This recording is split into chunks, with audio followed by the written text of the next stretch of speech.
Right, hello. Welcome to Anxiety, Depression, and the Real Questions. Woohoo! I'm Kimmy, I'm Claire. and we hope this doesn't go into complete and utter chaos, but it's going to, so I don't know why I say that. So Exactly. today, Yeah. so today we're going to talk about um, like antidepressants and anxiety medication, finding the right one. Is it right for everyone? What's up with medication, What's up? right? What's up with it? Like, I think a common misconception with medication is once you're on it, you're fixed. Very But true. that's like a very unhealthy way to view medication because it's a Another, tool. yes, exactly. Another It's a tool, not a misconception, cure all. exactly, is that, like, or at least in my experience, is that like the idea of medication being really like popular and that a lot of people take it, or it seems like you go to the doctor and you're like, I'm experiencing anxiety, that they just like hand over medicine. That means that, like, to almost combat that it's like, oh no, like maybe medicine like isn't the way to go. Like maybe we should just, try to just like eat healthy, and that will like, Have you tried exercising? yeah, have you tried exercising? Like maybe that will like, boost your serotonin levels and everything will be okay. Um so in a lot of people, that's also what's confusing. And a lot of people, that's good. And that's part of what we're going to talk about, is that medication is not for everybody. And I do believe that, I mean, I'm not judging, but I do believe that our society is over medicated in this sense. Okay. However, because of that idea, didn't want to be judged or thinking that I'm just not trying hard enough.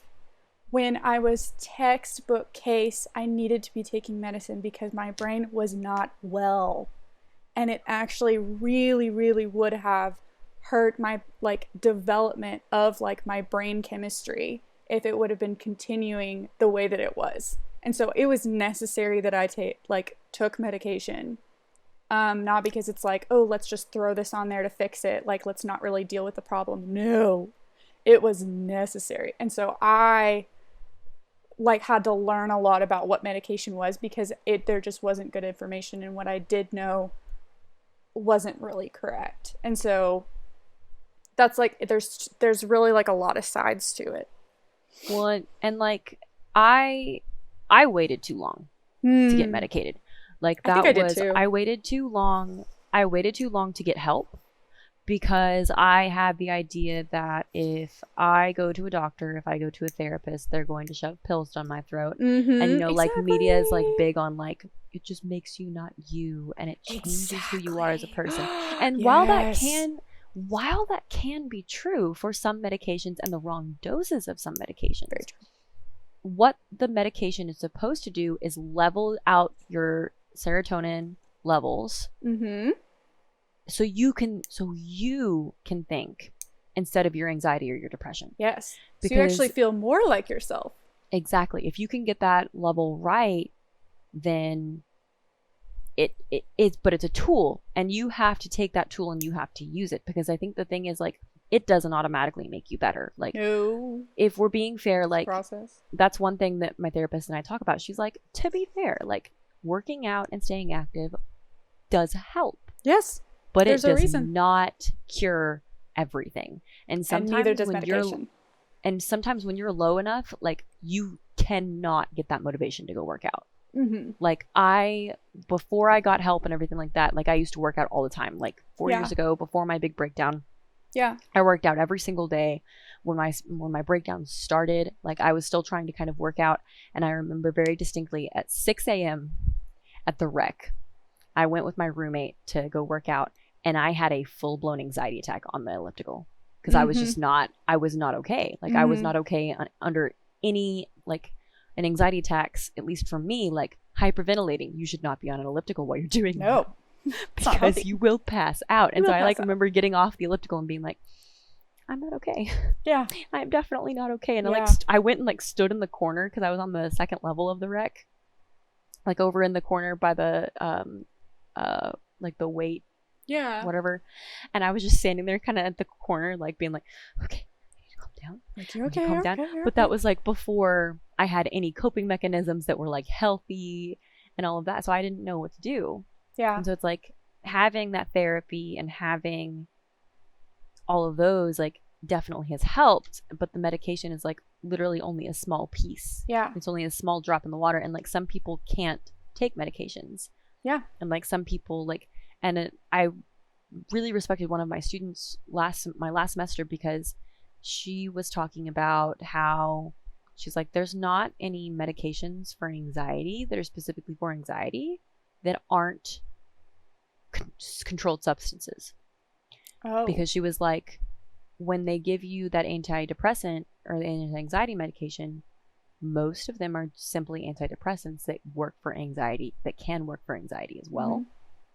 But the anti-anxiety ones like Xanax, yeah, and Klonopin and all of those other ones, they're controlled substances because they're very strong.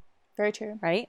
Very true. So like, she was like, there's not enough research out there, and maybe there is, I don't really know, but like it's so common for them to just be like, well, you can't have this because you'll get addicted to it. Yes. And it's like you have to be so careful with it. Like that's the thing. I have like the doctors, they call them the benzos, and I have like some of them, literally the lowest dose possible. Yeah. Is what they gave me. Mm-hmm. And they were like, be uber careful with these. Yeah. And so like they scared me into never taking them. And then I came back like 2 months later and they're like, why aren't you taking these?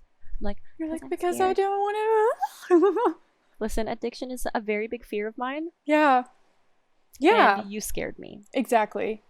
I know. I was really scared of that too. But, and I also was confused because they were like, yeah, like all you need is an antidepressant. And I was like, but I'm not depressed. Wait, what? I'm confused. And they're like, no, it's the same thing. And I'm like, wait. So anyway, but I did learn a lot about that. Because yeah, I thought, well, I have anxiety, all anxiety. Like, I don't want to be on Xanax. Like, I don't want to, that's so strong. Like, it's not that bad. Or like what I just had, it was so messed up. See, and like when you're sitting there thinking to yourself, I'm not that bad. I feel like that's like a telltale sign. Yes, but like we're not gonna so like freaked about what medication to take. You're like, maybe that's my anxiety.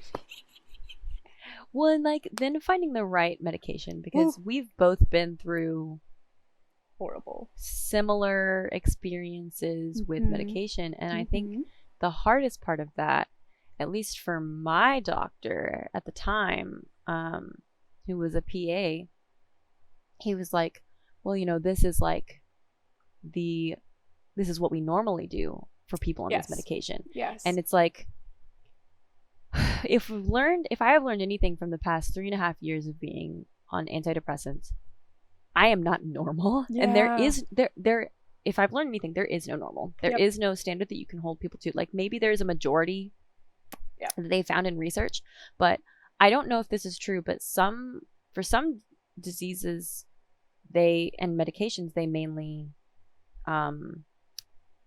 research with males. I don't know if this is true for this, but it might be. Because when I first started off was when I was still in the hospital, and they gave me 50 milligrams of Zoloft, which is supposed to be the starting dose or whatever. Yeah, that's the therapeutic dose, normal dose of Zoloft. Yes. Which is crazy. I don't get why they started me on 50 milligrams. That makes no sense to me. They're supposed to they're like, because they're thinking you are a small college girl, right? And they're thinking, who weighs 120 but pounds. She's like, really super struggling, anxious. so we should give her the normal. Well, okay, and not wean her onto it the way you're supposed to. You are supposed to wean people on. You're supposed to wean people on. Anyway, powerful. While I was in the hospital, they were like, well, if you react well and there's no side effects that are noticeable, like, well, you can leave. And so, like, I'm a very good actor. And so, like, I forced myself to be okay because I hated it there. So I forced myself, like, I convinced myself that I was fine when in reality I was just, like, pushing it all deeper down for a bigger explosion. And I left. And after I was out of the hospital, like I started realizing that I was experiencing major side effects. But then I didn't want to tell anybody that I was experiencing Because you those didn't want to go back. because I didn't want to go back to the hospital. So eventually it was like my mom forced me to go to the doctor about it, and they were like, these are very unsafe. Mm-hmm. Side All of effects those because, commercials like, that you see about like side effects may include blah blah blah blah blah. You should tell your doctor immediately. That kind of thing. they're not lying. Yeah. They're being 100% real with you because like my depression got worse. Yes. It made me incredibly depressed. It made me like I didn't leave my bed for like 4 days. Like I didn't eat. I already wasn't eating. I know. But like I was even more not eating, and like it was an awful experience. Like I was terrified, and so I got to the doctor, and they were like, we're gonna find you a different medication.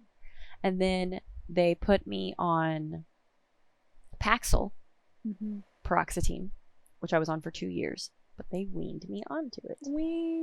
10 milligrams, then 20 milligrams, and then 40 milligrams. Yeah. Also, weaned is a funny word. I just saying.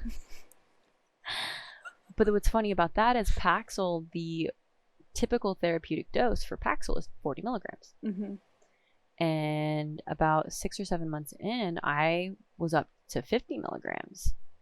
Yeah. And it worked for me for 2 years. Perfect. It worked for me for about 2 years. Last year was when I realized it wasn't working for me anymore. But then that was a problem because they switched me. They were like, okay, well, and Tyler pointed out to me, he's like, maybe, a medication switch. But after my experience with Zoloft, I was so scared. Yeah. To switch. Yeah. And they were like, well, we're going to put you on Wellbutrin now. We're going to try Wellbutrin. And like apparently the typical dose for Wellbutrin is actually 300 milligrams. So he started me. Yeah, it's all different. There's no rhyme or reason to he that. started me on 175 because he's like, this is what people typically start on. And I'm like, by now we should have learned I'm not typical, but okay. I know. But and here's the funny thing. He knew I'm not typical. He knew I wasn't typical. So he was like, we're going to wean you off of Paxil super slowly because you cannot, like, it's really bad to just stop medication. So he literally took an extra, I think, 10 days than what would normally be taken to wean me off of Paxil.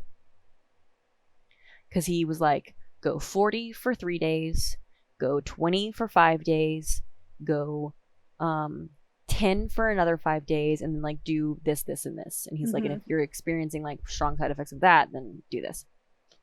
And he was like, on the 4th or 5th day, that's when you start your Wellbutrin. And about a week in, I was like, oh, you remember this? Like, I do. Migraines, like vomit-inducing migraines. Like, cannot get out of bed, cannot open my eyes, cannot function migraines. Like, I was literally throwing up every day. I was having to have other people teach my classes. I was having to miss my own classes. Like, I couldn't physically like do anything. And at first I thought, the first like 6 or 7 days, I thought like, this has got to be my withdrawals from Paxil. Yeah. But then as I got further into it and I talked to my doctor, he was like, there's no way this is your Paxil because we weaned you off of it so slowly. Yeah. Well, then it's like, well, then it has to be the Wellbutrin. And it just baffled him because he was like, I've never seen patients react this way. Like, with headaches. But I remember telling you, listen to your body. I remember that phone conversation. And I remember like I stopped taking my Wellbutrin. Yeah. I think a couple of days before I went back to the doctor, and my headaches, like I like away. The next day, like the headache was still there, but it wasn't nearly as bad. Yeah. And then the day after that, like the headache was gone. Your body was like, thank you. I didn't like that.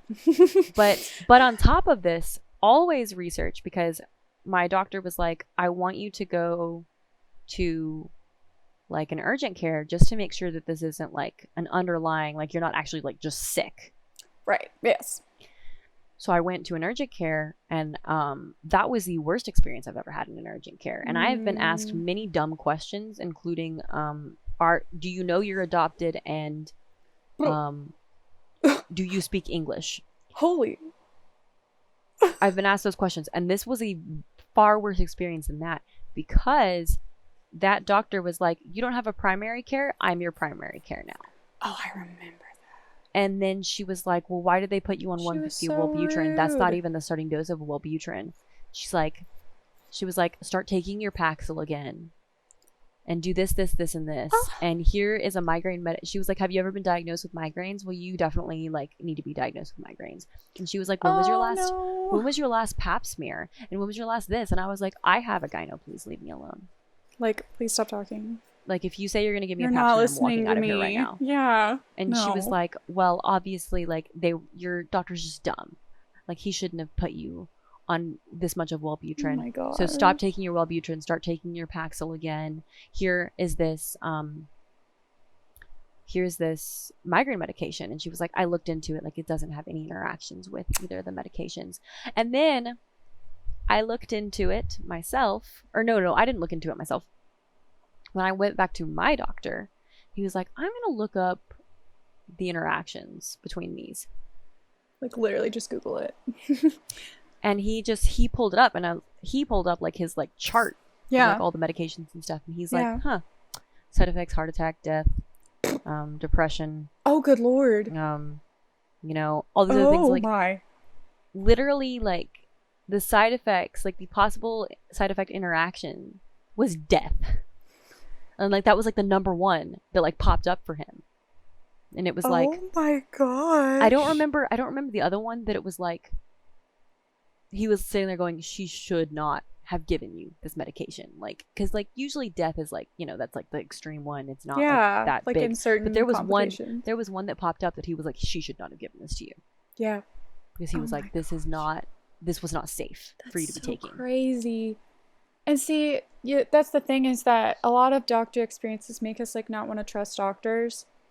But, like, that's why it's more about, like, if you feel uncomfortable, if you feel like you're not being listened to, or, like, if you feel like, well, they're a doctor, like, I should, or being like, I don't want to, like, hardcore Google everything and freak myself out either, because I'm like, you also don't want to be the crazy person. Exactly. Like, exactly. well, you're wrong, even though you're not. However, our bodies really do try and tell us stuff, and doctors that take the time to really listen and hear your concerns, and really get all of the information, those are the doctors you do want to listen to. And not to say that they like everything that they tell you to do is going to be perfect, because, and the good doctors will say this, everyone is different and is going to react to things differently.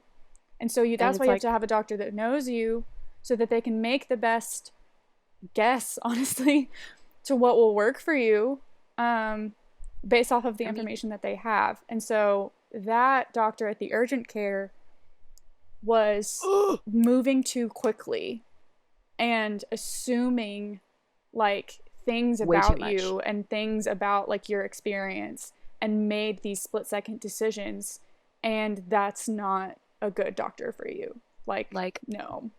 I was crying when I left that place.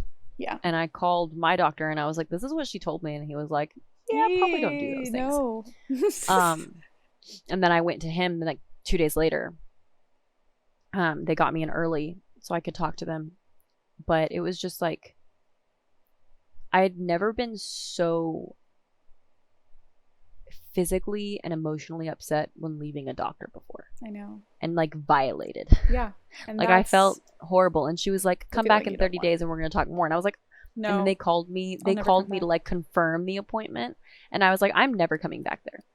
I will never talk to that doctor ever again. That was the worst experience of my life. Like, I will never come back there like again. No thank you. Terrible. It was horrible, and I hated it. But then after they took me off of Wellbutrin officially, and I was afraid, like, and that's the thing too, like, we need to normalize not just sitting there and going why with your doctor, but, like, normalize feeling comfortable asking questions about genuine concerns. Yes. And telling them that, like, I did not feel safe doing this, so I didn't do it. Yeah. Because, like, I was afraid to tell them that I had stopped taking the Wellbutrin. Yeah, I had to do that too. And then they put me on, And he learned his lesson a little bit. Because then he was like, we're going to try. He's like, have we tried Prozac? The old tried and true Prozac? Yeah, the classic, you might say. And I was like, no. And he goes, let's try Prozac. He was just sitting there going through the list. Because they moved me to Wellbutrin because it's not I believe, SSRI, which is what Paxil and Zoloft both are. Mm-hmm. And he was like, Prozac's and SSRI, but we're going to go back to it. Yeah. Because he was like, you did great on the Paxil. Like, why did I move you out of that category? Yeah, like it wasn't necessarily that you needed to be moved out of the category. It's that like because obviously that category did work for you at like just there's doses. A reason there's so many of them is because they're all just slightly different. Exactly. Boom. So he was like, love it. So then he goes, so the starting dose for Prozac is typically 20 milligrams. And he goes, I'm going to give you 10. Yes. And you're going to come back in a week. And then we're going to go from there. And then I went back in a week and he goes, now we're going to try 20 for 2 weeks and see where we go from there. Let's just take it slow. But then after that was where we had another disconnect because he was like, the typical Prozac dose is 40. Mm-hmm. And I was just sitting there going, I feel fine. Yeah. On 20. Yeah. Like, I really don't feel like we need the increase. And he's like, well, like, we can still go, like, they're still up for you.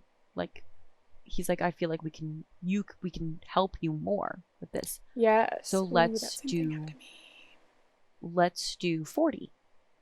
And he had like the best intentions, obviously. He was really hoping, because he knew I was still like having a lot of anxiety, a lot of depression. Like, right. He that knew you weren't 100%. So. And he was like, maybe the increase will help you get to 100%. Oh my gosh, that literal same thing happened to me. Yes. Okay. And when we were talking about this, like, you and I were like in depth talking like throughout this whole process.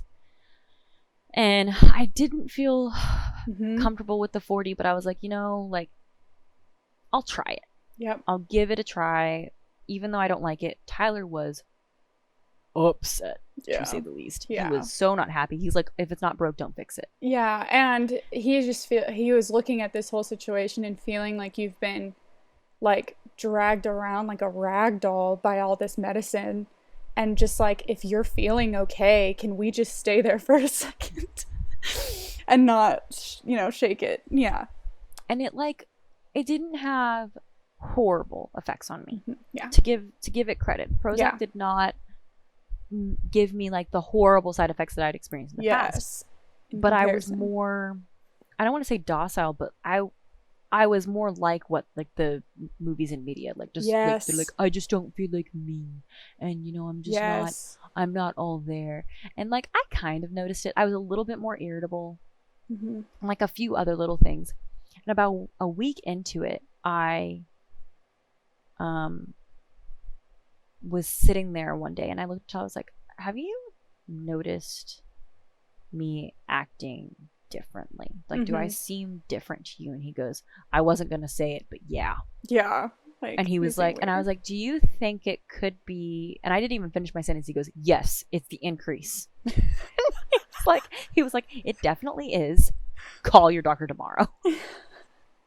And so You're like, did. Oh, I guess there's that. So and so I did, and I got him to put me back on 20, and I was on 20 for about 2 months. I think I was on 20 for 2 months again, and I was talking to my therapist about it. Yeah. And I asked her, and like, I was just still so uncomfortable with the idea of questioning. Yep. Even after everything. I know. And so I was like, can I ask my doctor? And she was like, do it. Yeah, we can do it. She was like, talk to them. She was like, obviously don't do any like drastic changes without talking to them first, but she was like, talk to them. Yeah. Like, cause she was like, you need to feel comfortable asking them. And they need to have your records updated and make sure that they like know what you're actually doing. And so they can have, to, like, again, all be the someone information that you can trust. Yeah, trust to be like, I don't know about this. Yeah. You need to be able to take your concerns to them and be like, hey, I don't know about this. And not be made to feel like, well, you're just crazy. Like, I'm the one with the degree. Because it's like, there are times when patients are overbearing like that. But when it's literally just like, hey, I'm a little concerned. Yeah. And when you're afraid to ask them, I feel like that is a good indicator of your anxiety. Yes, exactly. But then a bunch of stuff happened with I was like going as a student and all this other stuff, so a bunch of stuff happened. They moved everything over to student health, which, like, honestly, colleges need to do more. If you're gonna offer it, don't half-ass it. Like, I'm sorry. Yeah. Because the therapy that they had for students on campus was not good. And then the doctors they had, like the resources they had for all of that, like, just were not set up well. Well, it's just like a huge system. And you're like, and I it's don't like, see how there can be like enough like quality because of the quantity. Like Texas Tech, our university is huge. And so the healthcare system, they're struggling to, it's, ooh. And so, like, of course, people fall through the cracks, you know? And it's not to badmouth. No, oh my gosh, no. So much respect that even, like, exists as a thing. They're trying. And they're doing their best. They need to try harder. But yeah, and then, and if someone has a bad experience, like, I'm never, like, surprised by that. But I'm still grateful for the resource. So it's like, it's really interesting. It's an interesting balance. What was nice was the new doctor that I got assigned to, who was actually just a nurse prac, but had all those, instead of a PA, it was a nurse prac. I came in like 2 months later, and she was like, how are you doing? I was like, I do feel like I could be doing better, but 40 just does not feel like what works for me. And she was like, well, you know, like, what do you think? And I was like, can we try 30?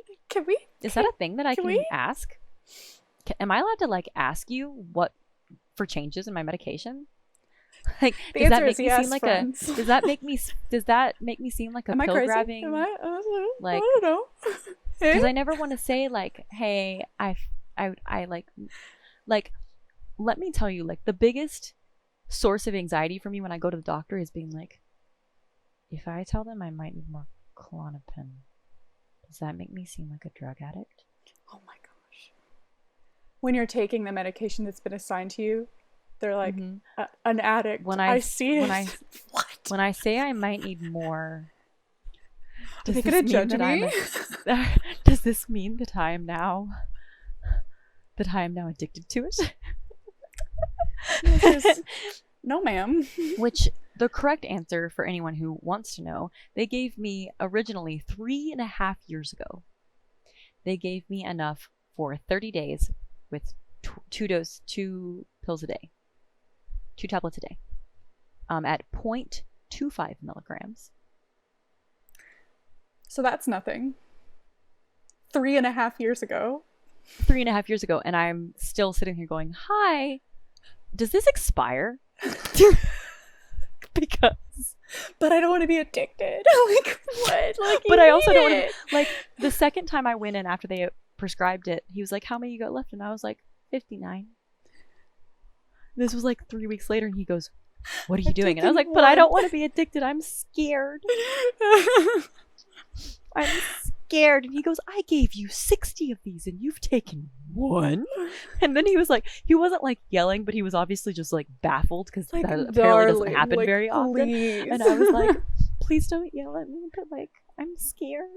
And he was like, take them. He's like, please. I'm scared. I gave them to you. Do yeah. And so, like, obviously, it's not like, oh no, she's gonna get addicted. It's that, no, she actually needs to take them, please. Like, well, it's funny because now they're like, you've proven that you're not addicted. Please take them when you need them. Take them when you need them. That's what that is. I feel like in the last year, 4 or 5 of my major anxiety attacks could have been either avoided or much smaller had I just been willing to take it. Taken it when you need it. Yeah, I know, but that's a hard one, because when you're feeling anxious, a lot of times our anxiety like attaches to like that idea of like, it's not that bad. I don't want people to judge me. I don't want people to think that I'm addicted. I don't want to be addicted. So I'm gonna like I can handle I'm gonna not take this. or just be like kind of in denial, and then before you know it, you're spiraling way past like what should be, and you should have taken it right then and there, but like because the idea that you didn't want to take it was almost the sign of the anxiety itself. So interesting. Well, and the idea of like I'm not weak and I don't want to be weak, and so I don't Ooh, want that to was a use big this. one for me. Oh, it's huge That was for a big me. one for me. It like kind of still is, which is really Still annoying. is. I know. Um, Agreed. and I kind of, hate that. I know. And so it's like working through it. Yeah. I think it's really funny how similar our experiences are, because that makes me think that, I mean, different, but like there's these similar themes, which makes me think that like people are probably going through this all the time, and it's just like not, I don't know. Don't talk about it. Yeah. So because for me, I was really scared of medication. The best argument that was given to me for why I should take it was from my therapist. And it was a metaphor, because I think in symbolism. That's how I am. And so she was saying that mental health a lot of time can be like you're at the bottom of a well. And so you're just like in this dark hole, and it's awful down there. And there are people at the like on the top being like, we can help you, like we'll try and help you get out, and there's your support system, and like they're throwing down like tools for you to use to try and get out of the well. And you're like, thank you, and you're like, I can do this, and you try to use the tools to like climb out. But the problem is that the well is covered with slime. Like the walls of the well are super, super slimy. And so you are like slipping and sliding all over the freaking place because the tools aren't freaking working. Like, because of the slime. And everyone's like, these are good tools. And you're like, I'm not like discounting the tools. They're just not working because it's so freaking slimy. Like, obviously, we just have to get rid of some of this slime first. So it doesn't matter how many people you have helping me or like all the good tools that you have. Sometimes the well is full of slime. And if that's the case, first things first, you need to get rid of slime. And that is what medication does. It helps make the tools work. Like, it gets rid of the slime so that you still have to do the work. You still have to climb out of the well. You still, like, people still need to help you. You still need all those tools. And you need to accept that help. You need to accept that help. You can't just be like, no, I'm going to stay here. No, that's not what's happening. You just have to get rid of the slime first. That's just all there is to it. And I was like, oh. Like, literally, that was foreign to me. Because I was like, I don't want to, like, I don't want a quick fix, you know? Like, I don't want to be that person. I was really scared of that. I don't want a quick fix. I don't want to just be like, oh, it's fine now, I'm happy.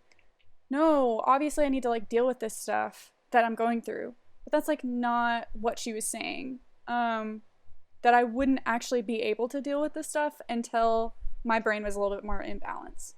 Because I literally had no control over my thoughts and would, had intrusive thoughts that would pop in and wouldn't go away. And I would be like paralyzed by them. Yeah, no. Also, the thing with the exercise, I was thinking about this earlier. The way, when my anxiety was really bad, it felt like my throat would close up.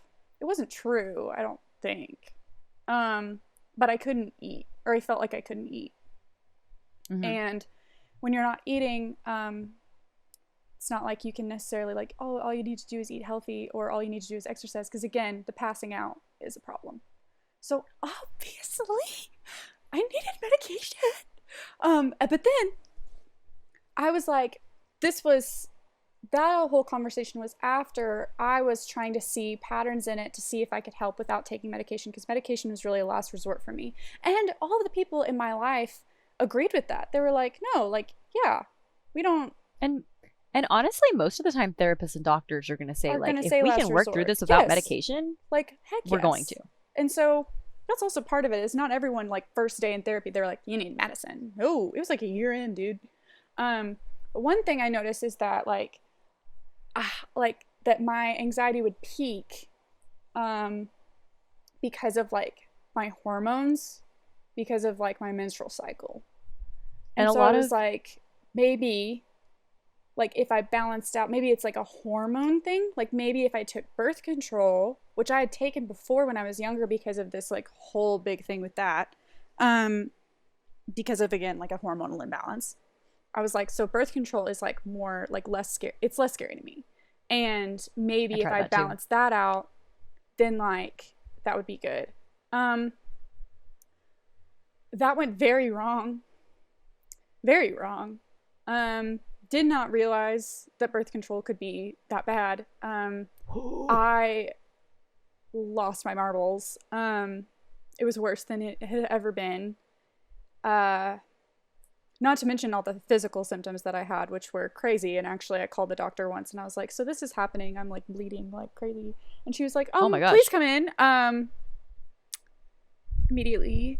And we need to make sure you're not like anemic and like, oh, just bad. Like, besides all of that, my mental state was crazy. And I remember I had to go to like urgent care because I was just not okay. And they like took my, yeah, I know. They took my blood pressure and they're like, so you're clearly panicking because your blood pressure is crazy. Okay, so that's not good. And like all this stuff. And they're like, okay.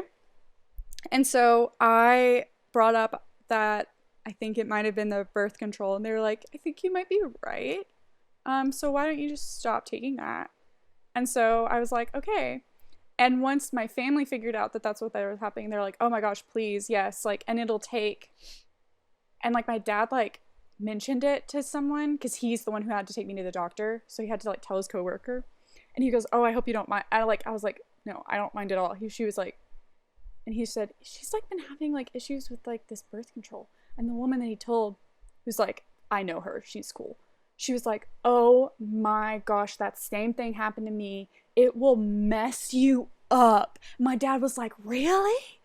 And she was like, yes, tell Claire that I feel her.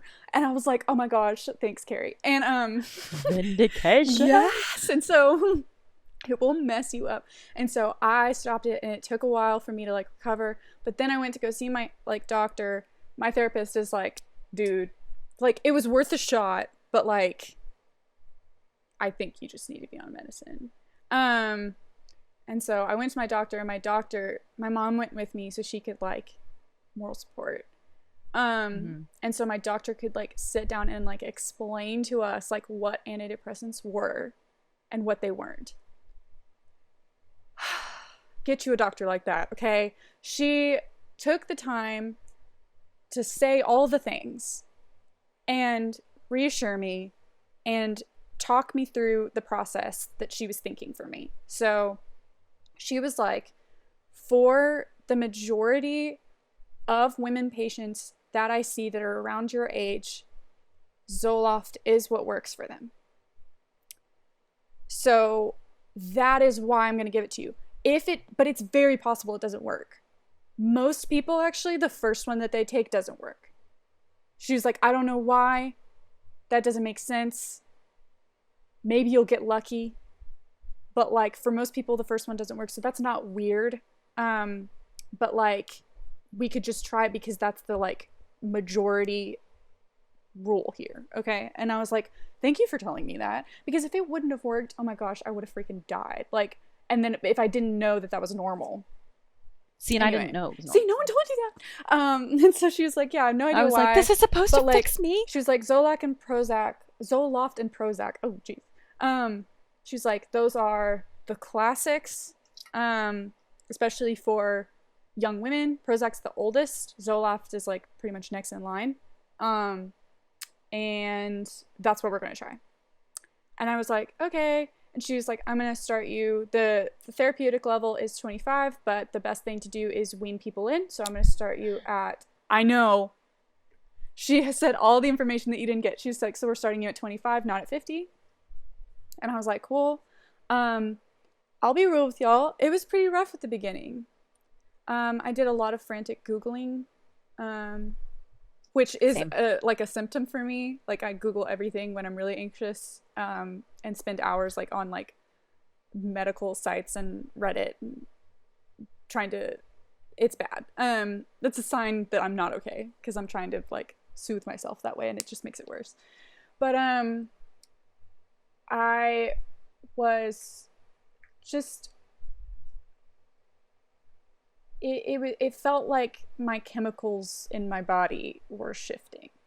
I could like feel it physically, and it was not a pleasant sensation. This is like the first week, and everyone is like, Claire, you shouldn't be able to feel it. Like, as soon as you take it, like, it's not like you shouldn't be like, oh, I feel it. But that's what I felt. I don't know, y'all. Like, I legit don't know how much of it is, like, how much control we have over that, and how much we can, like, convince, you know, like the whole placebo effect. But you know? sometimes you can notice differences. Like, But sometimes your body literally just goes I'm like, just hey, something is really different. like hyper aware of my body. I always have been. I feel emotions very physically. I feel things like thoughts have like physical effect on me. That's always the way it's been. And so for me, it actually made sense that like I literally 25 milligrams, which is the low dose that you're not even supposed to feel anything, I was feeling like crazy. And not in a good way, like in a, I feel it running through me, like, and they're like, that's not real. And I'm like, okay, but like it feels real. Like, I feel sick. I was like, I went to the doctor because, okay, oh, that was what it was. 2 weeks in, it clicked. And I felt better. For the first time in a year, I felt normal. And so I was like, obviously it's working. Holy crap, holy crap, holy crap, holy crap. This is amazing. I love medication. But like, I'm still Give like, me more pills. I was like, I'm still a little bit like, but like, I actually kind of like leveled for a second. It was crazy. So then I went to the doctor for an update, and she was like, cool, you're doing well, but like, would you say you're at like, what like percent of like good are you at? Like out of 100%? Like, are you 100%, or are you like 50 or like 75? Are we ever 100%? And I was like, I don't know, maybe like 70, I don't know. And she was like, cool, well then, since you're not like at 100%, like let's up the dose to like the therapeutic level, which is 50. And I was like, oh, okay. Again, didn't really want to, but I was like, that's what she told me to do, so I'm gonna do it. Any guesses how that went? No. It's her actual physical reaction thinking about how that. I completely like lost it. It was just like as bad as it was, and I was like, oh no, all this stuff. It was really terrible. I was having all these like physical symptoms, all this stuff, and I told that to my doctor, and her response, which this is pretty normal, but like her response was that I should go up to 75. Okay. I know that sounds like dumb from what I'm describing, but it's actually not. For a lot of people, she was saying like, okay, you're experiencing anxiety, therefore we need to up the dosage. Like, that's the logical move. However, what I was saying was that it feels like too much. It feels like you're overwhelming your system. But I didn't want to make that call because my doctor was telling me to do something different. So this is when I talked to my therapist, and this is what she told me. She was like, oh man, how long was it? She goes, for 12 years, I think, of her life, this is my therapist talking, she was on like half the prescribed dosage of Prozac. Her and I are both small little people. Like, we're both little tiny, like skinny little guys. Picture a telephone pole, and that is what Claire is. No, I've actually gained a lot of weight during quarantine, so like, don't talk about it. But anyway, picture a telephone pole, and that's what Claire is. And so she was like, like, therapeutic dose, like, that doesn't mean anything to necessarily, like, she was like, I was under, like, whatever it is for Prozac, which you said maybe 20. Is that what you said? Was like the norm? Prozac is about 20. Is about 20 mid. I remember, Mid is if I'm 20. remembering correctly, I think she said she was on 12 or just something like Like the weird, weirdest, like most the weirdest number random. for like 10 years, like crazy. She was like, because it worked for me, and then eventually I did need to change it, and I went up, and I was like, so you're saying that I'm allowed to like go back down to what I feel like was working? She's like, yeah, take So 25. you're saying I'm allowed to She's like, ask questions? she goes like, yeah, like trust, like I just felt like that's what my body was telling me to do, and she was telling me to trust it, and so I dropped back down to 25, immediately felt better, was on 25 for a while, and then felt off again. But this time it was like, I think I need to increase the dosage, but I was scared to go up to 50. So it's just so funny. I had 25 little pills at this point. I broke a 25 in half and then took a whole 25, making it 37.5 to like very slowly increase. This was after also like weeks. And so when I went back to the doctor for my check-in, I was like, so fun story. I didn't do what you told me to. When you prescribed those 25 for me to take with the 50 so I could take 75, I actually just took the 25 and didn't take the 50. And now I'm taking 37.5. I'm very sorry. And she was like, okay, sounds good. And like put it in the chart and everything. What would have been funnier to me is if you tried to cut up the 50 milligrams. That's just 25. And been like, well, like, yeah, like cut them, like in fourths? Cut a quarter off of it. No, 37.5. No, so yeah, I was taking 37.5 for months. And also, oh, this was another thing. Sorry, there were so many weird intricacies. It's so strange because now I've been, so I'm currently on 50, and I've been on 50 for like a year. Totally normal. It was just I was so fluctuating at the beginning. But 37.5 for a long time. At one point, I've realized that there was this pattern that every morning because I was taking the medicine in the afternoon. Every morning, I would wake up anxious. And as the day went on, I felt better. As I like got up and got moving and everything. And so this morning anxiety experience where I would wake up, like kind of come out of sleep and just be like, like, ugh. And then I would be like, no. And I would get up and I would do my day and it would go away. And so I was like, what if I took my medicine in the morning? Like as soon as I got up, I took my medicine. And my therapist was like, so I've never heard of that like making any difference. But because she also was the one that said that like I probably like shouldn't be able to feel it. It's not like she wasn't believing me, but she was just like, that's not, this like, is very strange. That's not like a thing, but like, okay. And she was like, try it. And I tried it and it freaking worked. Again, I don't know if it was a placebo effect. I don't know, but it worked. So who freaking cares? And I'm still taking in the morning till now. And I've been on 50 for a while. And getting up from 37.5 to 50 was like no big deal. I just was like experiencing more and more like anxiety, and it was just like, oh yeah. And I'm like, I think I'm just like gonna go up to 50 and see what happens. And then I like went up to 50 and I was like, yeah, great. And I've been on 50 for a long time, which is the normal therapeutic dose. A similar thing happened with me in timing because when I first started taking medication, they started me in the mornings. They were like, take it every morning before you start your day or whatever. And then around 6 months, I think, no, it was longer than that. It was like a year before I finally decided maybe Paxil isn't fully working, which I think I probably should have made that change a year earlier. Probably around the time, probably about 6 months, maybe a year after they moved me up to 50. Yeah. Because I think that might have been the sign that like, hey, something ain't working, because they were like, we do not feel comfortable giving you 60 of Paxil. They're like, we're not going to do that. Yeah. But they were like, I was always tired.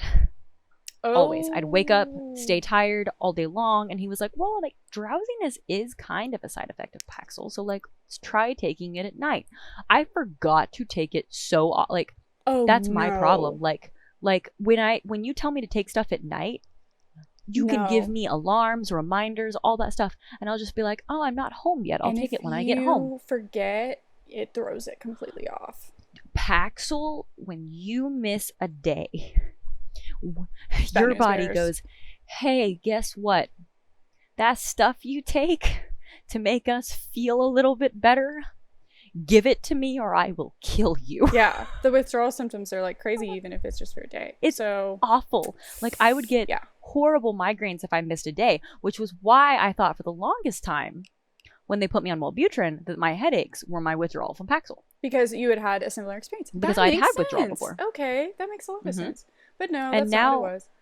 and with Prozac, there's like something in the Prozac that like automatically like stays in your system or something. So they were like, if you miss a day, like don't miss a day. Don't But miss like a if day, you but it's not do, as big of a it's deal. not like you're not going to feel as Which for you is morbidly probably sick. yeah, which for you is probably very good. Because I'm very forgetful. Yes, I and have yeah. Oh, keep going. I have a remind. So on iPhone, you can set like. I didn't mean to do that. Whatever I just did. I have on iPhone, you can set like reminders, like in your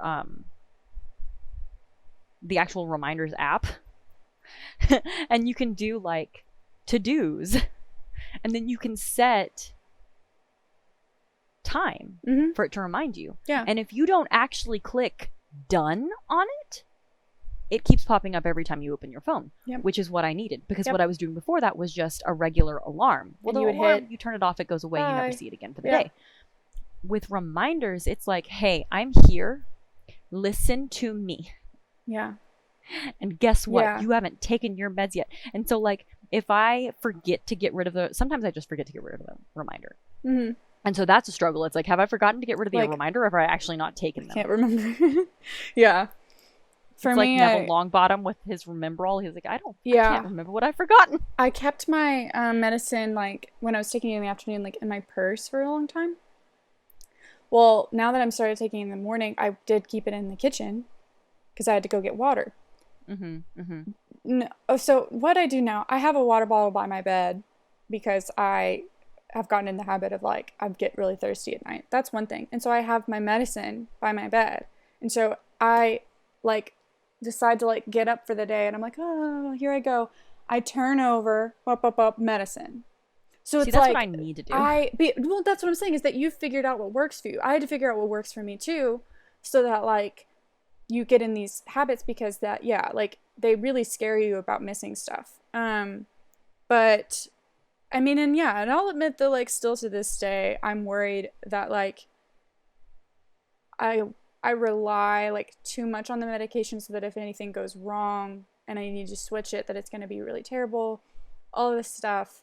But then I remember that like the question of like, well, what happens when it stops working or what happens when it's time for me, like if I decide to like try going off of it or that those are all kind of like unnecessary questions that it doesn't actually benefit me to worry about right now.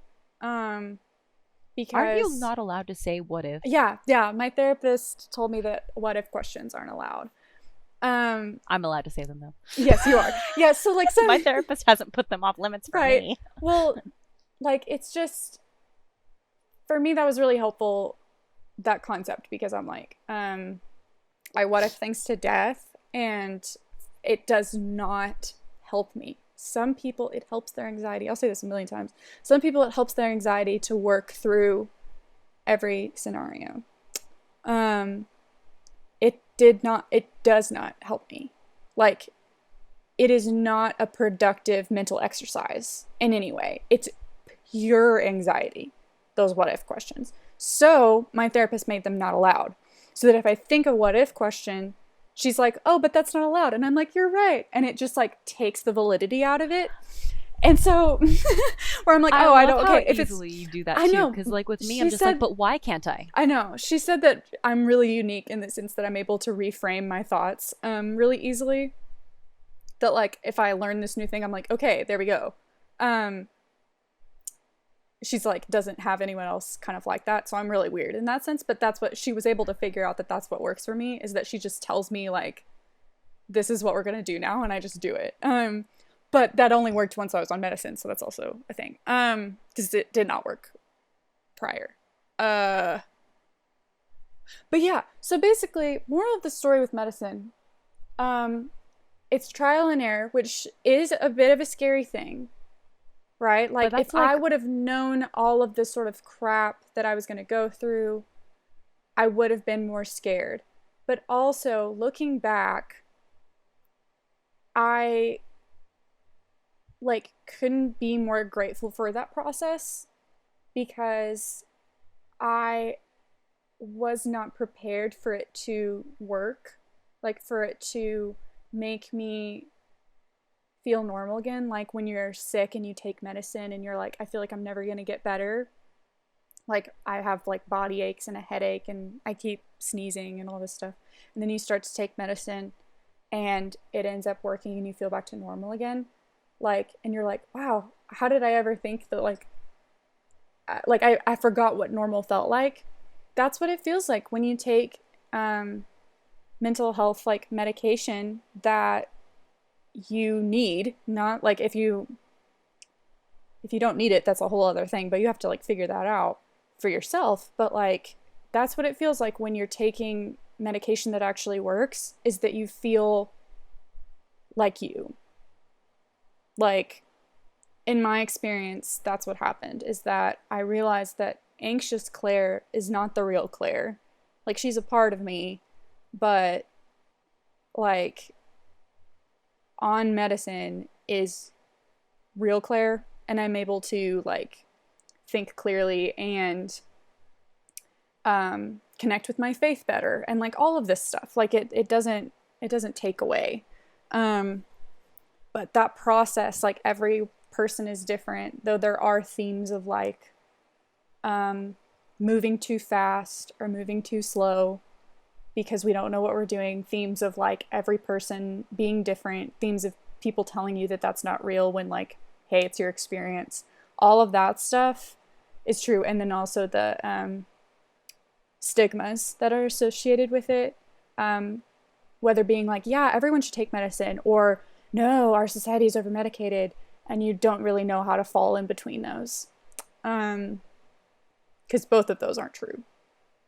So and I think it's like, yeah, like talk to a doctor about it. Yeah. Don't be afraid. Like all the commercials say, ask your doctor about blah, blah, blah, blah. I believe is the exact quote. That is an action. Yeah, go look that medication up. Yep. Blah, blah, blah, blah. But it's like, and even then, like when it comes to medication and on top of that, I don't know if your doctor does this when you go see them, but like every year my doctor wants blood tests to check my levels of everything, and like their number one concern is always my thyroid. Yeah, because that's like a real thing that people have trouble with. Yeah, but going back to like, there's a lot of variables. That's just how, especially like vitamin D is not a cure-all, but like sometimes if your vitamin D levels are low, which mine always are, it's a real thing. Yeah. So like my therapist was like, go get some vitamin D. I have vitamin D pills too. Yeah, go get vitamin D supplements and take them. It's not that bad. But going back to like the eating stuff, I remember when, because I lost between 10 and 20 pounds during my big breakdown. I weighed 106 pounds. Woo! I was down to 120. That 106 pounds, friends, is not healthy for your body type. That's not all the charts they tell you. That is underweight, and that is just not good. I looked like a skeleton. It was horrifying. No. Yeah. Body types, it depends, right? Like, yeah. My body type, like 120 is like a good weight for you. Oh yeah, I would say that's my norm. Like a very healthy weight.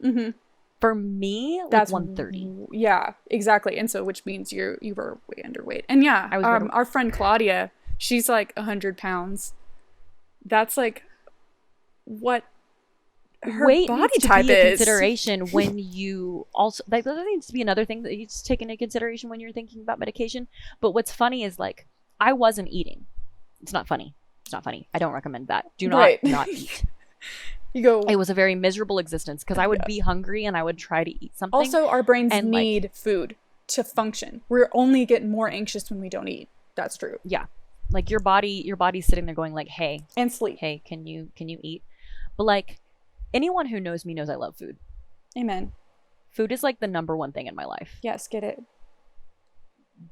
in front of Tyler And me. and you. You hesitated. You're ahead of Tyler, but you're ahead of Tyler. So Oh, I obviously- see. Okay. I was gonna say, I was really offended. No, I wouldn't be. Honestly, if you loved French fries more than you loved me, like I would not even judge you. Fries before guys. Amen. Like Preach. But in reality, like for like 3 weeks, 3.5 weeks maybe, the only thing that I could get myself to keep down was water, Mm-hmm. Dr. Pepper, Mm. and like at one point I was able to eat 2 bites of a Big Mac. Ew. And I was like- I drank these protein shakes because I could See, do I liquid. couldn't get myself to do that. I could only do liquid. I couldn't couldn't do chew. smoothies. That was like the thing that I noticed. Oh, it's so horrifying to think about. But Anything yeah, I only thicker drank than- liquid because I was like, I need nutrients and I didn't want to like kill myself. So I was drinking these like, you know, this is all the nutrients you need shakes. And I would just drink them down. So still to this day, those little shakes, I they do make not you like them. anxious? Yes. See, I Grateful for used them, to- for them saving my life, but ugh. I could not keep anything that was thicker than water down. So like the fact that one night I was on the phone with my mom and we were talking about something and I was like, a Big Mac kind of sounds good. She's And like, she was like, then go get one. eat it immediately. She was like, I don't care if you only eat French fries and drink Dr. Pepper for the Yeah. next 3 weeks, but as long as you eat something. And I was like, okay. Apples would usually sound good to me, which is so funny. And my mom made me a lot of smoothies when I was home. See, and now I love smoothies. Mm-hmm. No, Like- yeah, and smoothies don't have like a negative connotation to me. It's just like I only like healthy things sounded good. Not protein or anything heavy, but like healthy fresh things sounded Light. good because like I think my body was like, please give me nutrients. And B, yeah, like the lightness of it. Like anything heavy felt like it would be like wrong. So that's, yeah. Yeah. Anxiety, depression, and the real questions. Amen. Episode 3. Woo, get it. Awesome. Wreck it. Woo. This was fun. We'll probably end up doing another episode that encompasses probably therapy and medication. I mean, yeah. stuff I like mean, that. all of the different topics that we have are pretty much intertwined. But I think specifically taking one to talk about our medication experiences because of the differences and similarities was just like, I don't know. And I And love it's talking about it because so- all the information I could get was helpful.